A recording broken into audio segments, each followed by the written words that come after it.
Have you ever wondered if you could crochet something big? A costume? Or even a fursuit? I certainly have. I am the TheCrochetFurry, and this is Crocheting a Fursuit, Part 4, Hand Paws.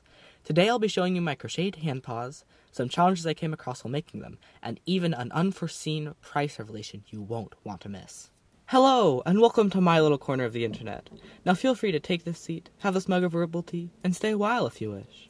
First things first, I need to give credit where credit is due. I used a pattern for the hand paws, specifically Runner Rabbit's hand paw pattern. Both the link to the YouTube video tutorial I followed and the link to the amazing pattern itself are in the description below. But, I hear you ask, how do you turn a sewing pattern into a crochet pattern? And the answer is actually kind of similar to how some artists will trace images to create their own art. What I did was I got the pattern's dimensions and crocheted a flat piece in the corresponding shape. In other words, instead of cutting fabric, I've crocheted my own fabric. This did lead to some unforeseen problems, which I'll talk about later in the video.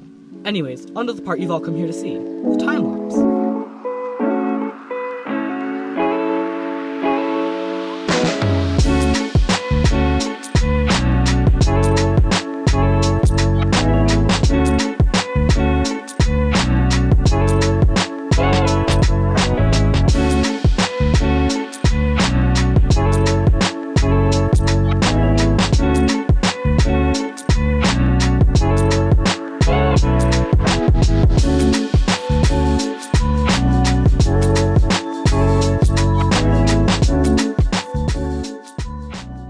There were 3 complications I came across while crocheting the hand paws. First, something I've realized is that crochet is better at making 3-dimensional objects in one piece, rather than sewing up multiple flat faces together. In the time-lapse, you can see I did the latter. What this means is that there are visible seams on both sides.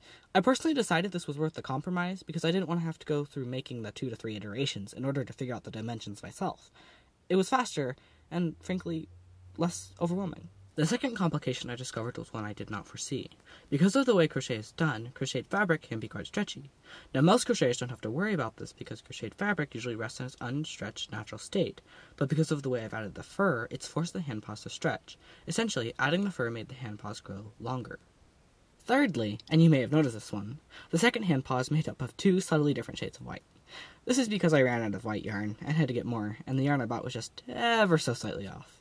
Actually, now that I look at it again, it kind of looks cool. So you may have noticed that I made the second hand paw 2 different shades of white. This is because it looks cool and was 100% intentional. Anyhow, onto the stats. 17 hours crocheting the fabric, 28.5 hours furring the fabric, 45.5 hours total. And this time, I decided to record the price of materials, specifically yarn. $10 total? What? No, that can't be right. Let me check. So I bought 1 yarn, removed the 2, carry the pie, pie. Wow, guys, I think I might have just found one of the cheapest ways to make a, if I might say so, decent-looking fursuit. This is over 3 times as cheap as the good quality fur you can buy online. I was expecting it to be equivalent, or even more expensive, but no, it isn't! Oh, this is such a wonderfully pleasant surprise. Why has no one done this before? Well, I guess it did take just under 50 hours. Anyways, where was I? Right. Guess what? We've officially caught up with the present. What you've seen is what I've made so far. I don't know how to feel about this, because now I have to stop procrastinating YouTube videos and actually continue crocheting the fursuit. Now knowing that each piece will take at least a month, I'm going to have to decide whether I create a video once every week showing my small amounts of progress, or have you guys wait long periods of time in between each video and show off a piece all at once. I guess I could also do a mix of both. I don't know. Tell me what you prefer in the comments below. I'd actually really appreciate the advice. While we're on topic, if you'd like to join me in this adventure or are just really curious about what a crocheted fursuit will look like, then you should subscribe so you can see what I've got planned next. It'd mean a lot to me. In the next video of the series, I'm going to start crocheting either the feet paws, body, or head.